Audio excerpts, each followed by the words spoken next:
Welcome back to Coffee and Conversation. So, for our Audie fans, he is sitting here on the floor at my feet, banging his tail onto the floor to make sure that I am aware of the fact that he's ignoring me. This is this thing that he does. It's like, I'm ignoring you. I'm not going to climb into your lap. I'm not going to photobomb your video. You're not looking at me. I will. Okay. He heard. Come on. All right. There you go. Say hi. Anyway, that's what he does. He slams his tail in the floor just to make sure I'm aware of the fact that he's ignoring me. Did you want to see everybody? What do you want to do, baby?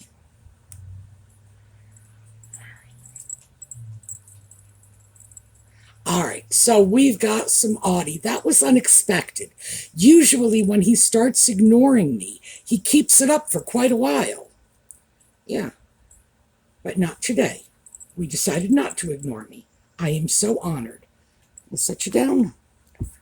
All right. Well, I guess he didn't need to ignore me all that much. Okay, we had our Audie moment. This is, I don't know if you can see it, this is a very, very pale yellow. And I was looking at it, it's very hard to tell that it's yellow, but I promise you, it really is. And the scarf has yellow in it. Where is it? Yeah, yellow. This is nothing but a twilly that is just tied in a knot on the top of my head. I realize that's not a very exciting way to tie a scarf, but the part of this that is interesting is most people look at something like this and they will say, you can't wear a headband if you have short hair. Short hair.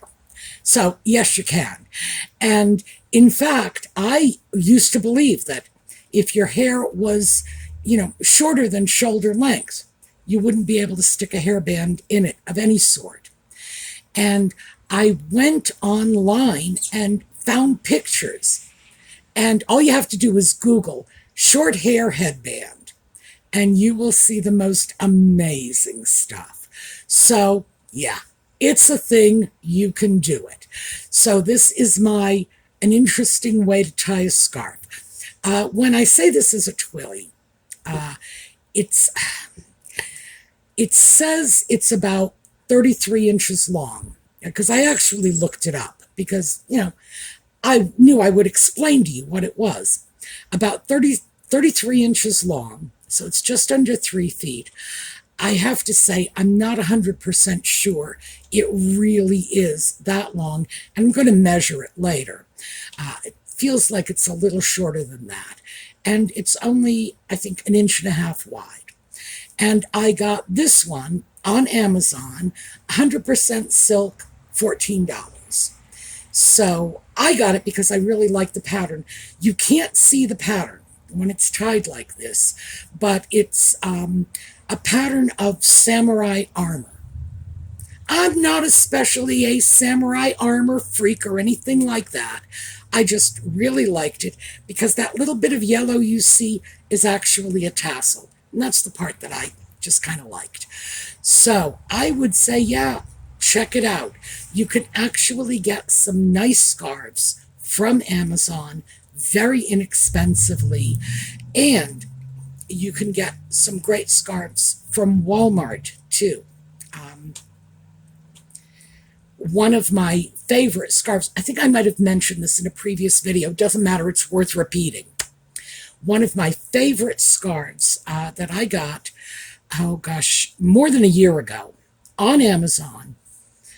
I got it, I loved it, and I said, well, I'll go back and get more. But of course, they weren't carrying any more when I went back for it.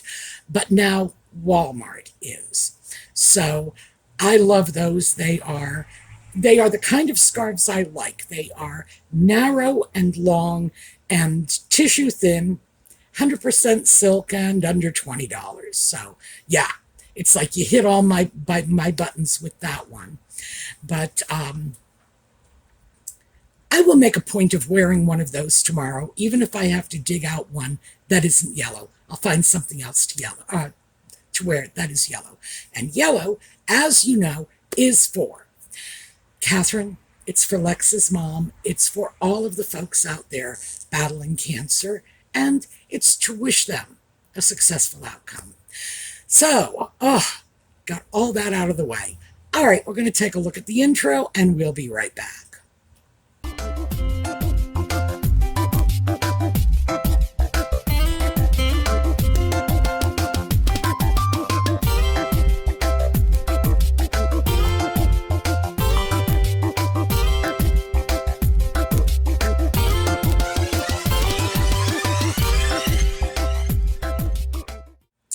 Okay, Audie is back down here at my feet, slamming his tail into the floor. So if you hear the occasional thump thump, that is Audie letting us all know that he's ignoring me. So, honestly, I gotta wonder about that cat. So last weekend, among other things, we were talking about fast fashion and my theory that cheap does not automatically equal fast fashion. And a low price doesn't necessarily equal a sweatshop. In fact, and this is really sad and tragic, some of the highest priced items out there may well be coming from sweatshops. And on occasion, these chain of manufacture is so opaque that you won't even know it. I can go into a store. I can go into Neiman Marcus, and I can pull a designer item off the rack, and I might be able to tell you where it was made, what kind of fabric it is, maybe, possibly even where the fabric came from. But the buttons, the thread, no. So there's a lot that even in the most exclusive brands is just opaque to us. We just don't have that information. And usually, when you go into a store and you look at a label, you'll get a fabric content, if you're lucky these days, where it was manufactured, in other words, where it was put together. But things like where the fabric came from, not necessarily. It's not mandated that that information go on the label. And the notions, the thread, things like that, the buttons, everything that is not actually cloth on your item. They don't have to tell you where that stuff comes from, and they don't even have to tell you what it's made of. So you can go in, get a very expensive item of clothing, and find out that those buttons are not really, horn buttons or bone buttons or mother of pearl buttons, whatever you thought they were, but they're plastic imitations. So I just wanted to throw that out because, in fact, that is one of the problems that we have when we start talking about, ethical buying and fast fashion and who we should buy from, who we shouldn't buy from. I've said this before, I'll say it again. We just do the best we can, period. That's all we can do because much of it is very opaque to us. And we don't even know. You go into a store, right? You buy something from the store. You don't know how much of your purchase price is going into the coffers of the store and the company that owns the store. You don't know how much they're paying their employees, so you don't know if there are fair wages being paid. You don't know how much is going to their suppliers. So for all you know, the store could be running away with the lion's share of the profits, and the suppliers might not be getting what they should be getting. It's a jungle out there. And like I say, the best we can do is try our best and not beat ourselves up about it. And that brings us to the topic of this video, because in fact, thrifting is getting just as dicey. About a year ago, a Savers store opened up in my little one-horse town. And I've told you, we've got 2 stoplights here. You know, ooh, big leagues, 2 stoplights. I have been to colleges that have a larger population than this town. I swear, that is the absolute truth. So, tiny little store, and we got this Savers. It's a chain thrift store. And they advertise, it's like, look at us, we're a thrift store. And the problem is, are they really what we think of when we think of a thrift store? Because I don't know about the rest of you, but I tend to think of places like Goodwill and Salvation Army. And Goodwill and Salvation Army are not what they used to be either. I tend to think of, well, the Brits call it charity shops. So for my British friends, when I say thrift store, charity shop is what you should be hearing in your head. And I found that out because of J.K. Rowling making references to charity shops in the Cormoran Strike book series. So there you go. Got to get Rowling in here somehow. In the UK, they are charity shops. Here, they are businesses. And I can remember as long ago as, gosh, 1990s, when television stations were doing exposés on things like scams and frauds in Goodwill, that people were bringing stuff to Goodwill stores and the employees were taking the stuff and bringing it home with them. It was never actually hitting the store floor, going out for sale at good prices to low-income people who might need it, with whatever the marginal proceeds were, benefiting people. Well, with Goodwill, it's all kinds of people who are in need. So it's like everywhere you thought there was going to be charity, there wasn't. And that was a long time ago. And I'm sure many of you remember, because those exposés were on programs like 60 Minutes and, you know, the shows that we watched all the time back then. So, yeah.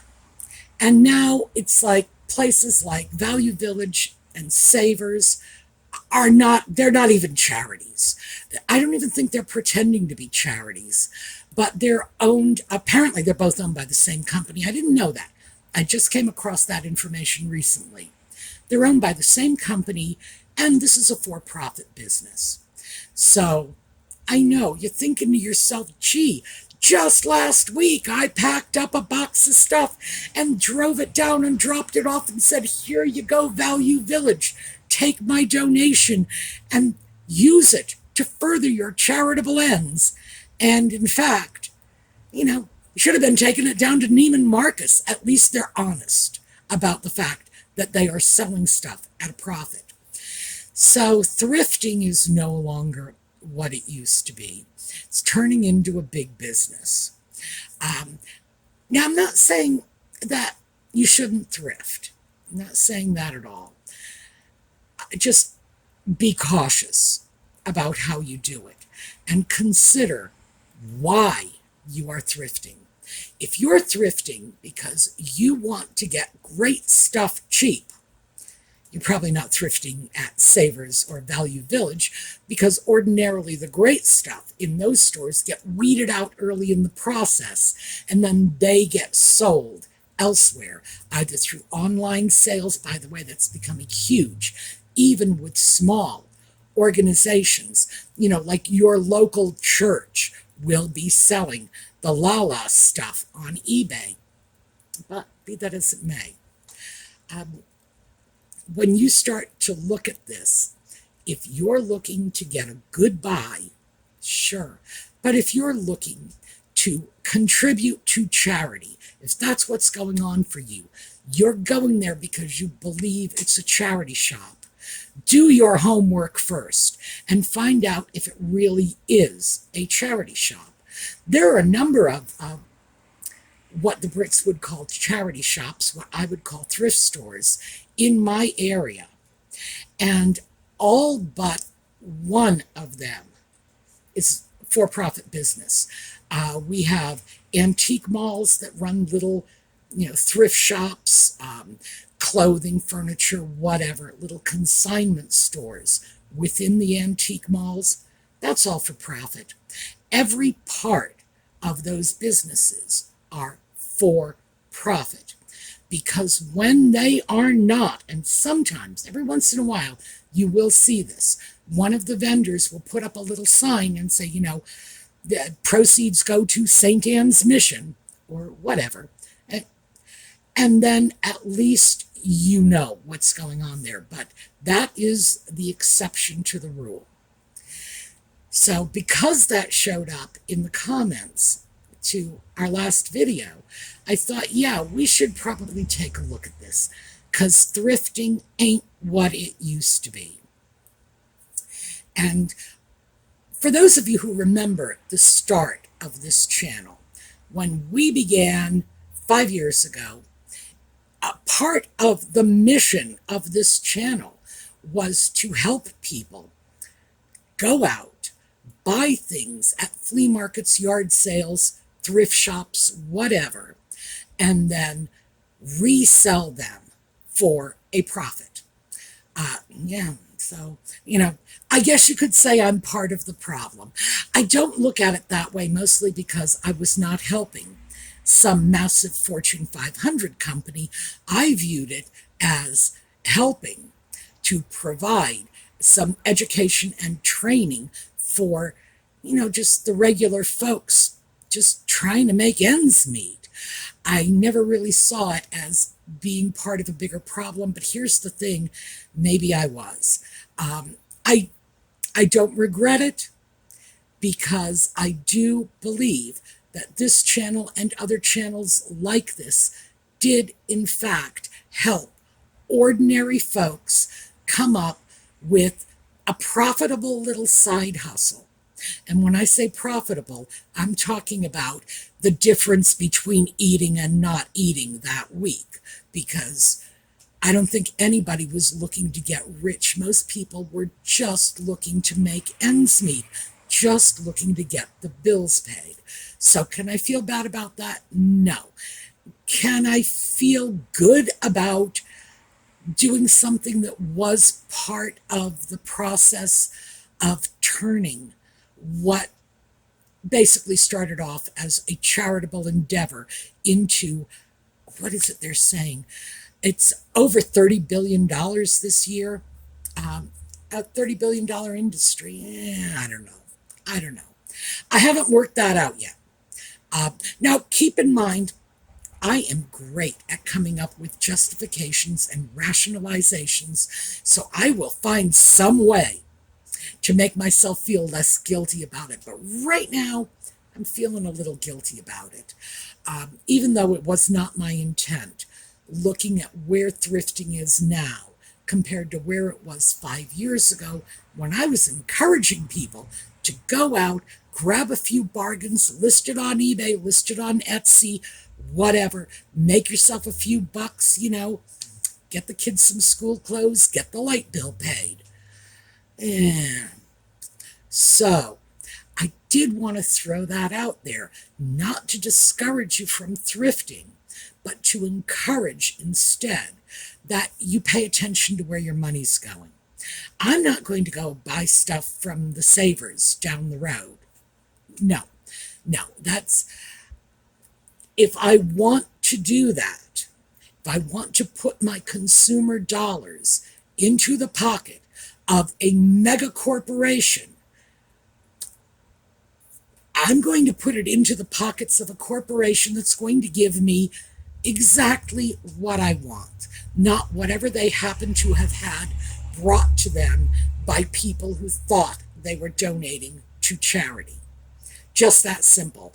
In other words, if this is nothing but a financial transaction, well, I'm not going to look at it in the same light in which I would view it if, in fact, I was going out and buying something that benefited a charity. So, yeah. Again, like I say, do your homework, make sure you know what you're doing. But overall, this is not about trying to discourage you from thrifting. As I say, just do the homework, make sure you know where you're spending your money. When I look at thrifting, if I want something in particular, and I have, in fact, just targeted something in particular that I want from the 1940s, the 1950s, the 1960s, I will go online and start searching for places like eBay. Does eBay have it? eBay is usually my first stop when I'm looking for something very specific that is vintage. The reason why is because it's such a huge platform. There is so much there that even if I want something really weird, really off the wall, something that from 1950 that wasn't even the height of popularity in 1950, my best chance of finding it is going to be eBay. Next to that, I will start looking at places like Etsy, Poshmark, RealReal. Some of them do a little better than others. For the most part, I like more transparency between myself and the person I'm buying from. And I don't feel I get that in places like Poshmark or the RealReal. I feel a stronger connection with the seller when I go through eBay or Etsy. And the reason that's important to me is because that's the part that makes me feel like I'm dealing with a real human being, just a mom trying to make a few extra bucks to keep the kids, in school shoes. That's what I value in the transaction. And I want to know if I'm dealing with, an individual seller with a large company. It makes it easier for me to understand where my money's going. Now, it doesn't always make a difference to me where my money goes. For example, if I'm looking for something really, really specific, I'll probably buy it from whomever is selling it.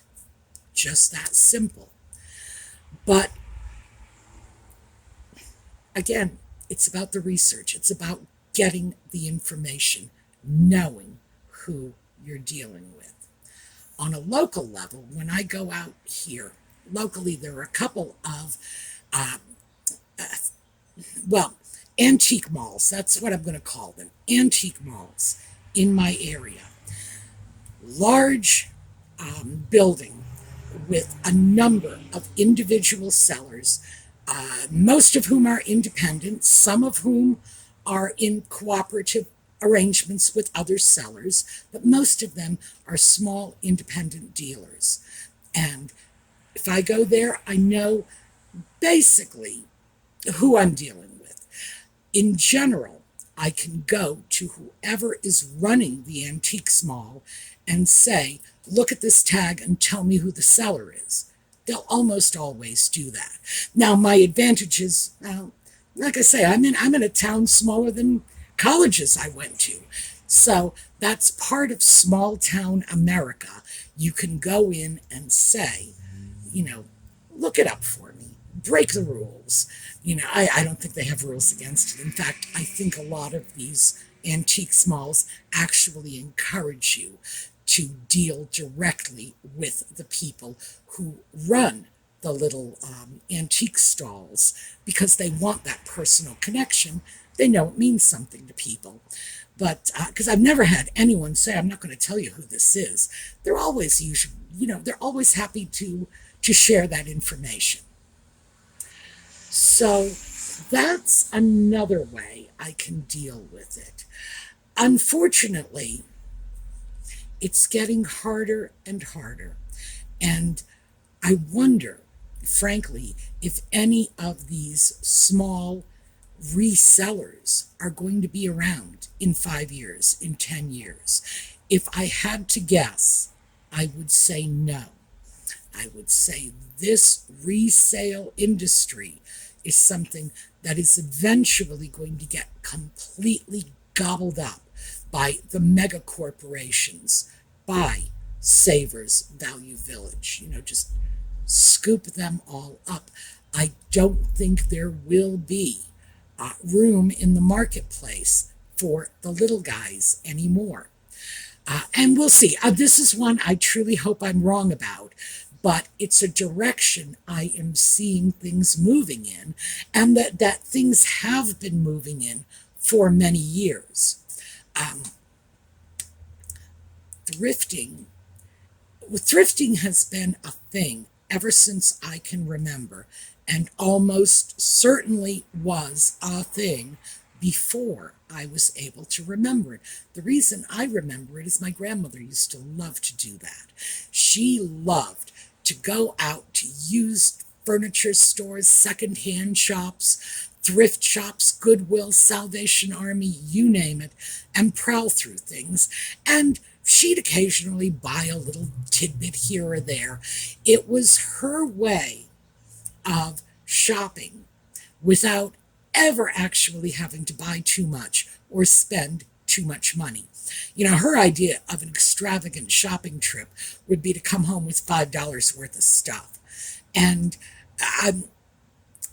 my grandmother was a smart woman. She knew herself, and she knew what part of the whole shopping she enjoyed, and it was the shopping. It wasn't the buying. For some people, they love the buying. They love the coming home with the goodies. For my grandmother, it was just moving from one little table or rack or shelf to the next, going through, looking at stuff. That was her thing. I used to go with her from the time from the time I could walk. I would be going with her. And as I say, it was going on even before then. Because certainly this is something, used clothing, used furniture had been a thing going back to, probably forever, but as an actual business form, definitely going back to the 19th century. Before then, I'm not sure how well organized it was, but 19th century, you could absolutely find second-hand merchandise stores. So it's been around a while, and I have certainly been aware of it for a while. But as I say, my awareness is telling me now, having seen so many small independent thrift stores over the years just fail, collapse, fold up, and get replaced by larger entities, because they're chains, and a large chain can afford to set up a shop in a kind of iffy sort of market and support that store until it becomes established, whereas an individual, no, they don't have deep pockets like that. So I'm starting to see this as potentially the future of thrifting, and I'm not sure I'm okay about it. So again, I just wanted to throw that out because we had been discussing this tangentially, of course, when we talked about fast fashion, what it is, what it isn't. Is the secondary market the answer? I'm not sure it is.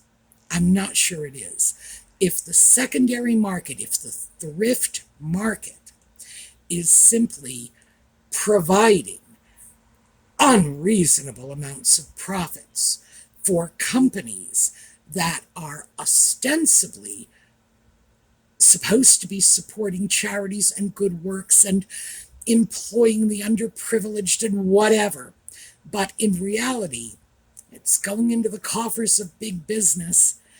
I don't know. I don't know. I don't think that's where we should be going. And if you ask me to choose between that and fast fashion, I'm hard pressed to make a choice between the two because I think they're both pretty bad. And I think they're both dangerous for our economy. And by that, I don't just mean the American economy, I mean the global economy. I think they're both dangerous for the global economy long term. So there you go. That's sort of my thrift store rant. And I understand that it was rambling and it was garbled, but I gotta tell you, it's an industry that's going in a way I'm having trouble wrapping my head around at this point. All right, anyway, garbled and rambling though that may be, that is indeed what I have for you today. Audie is still down here. He's gone to sleep, I think, because he's no longer banging his tail, to show me how serious he is about ignoring me. So I think he's sort of had it for the day. We are going to take a look at a slideshow on the way out. I will see you all next time, hopefully a little more organized, a little less rambling. And in the meantime, have a terrific day.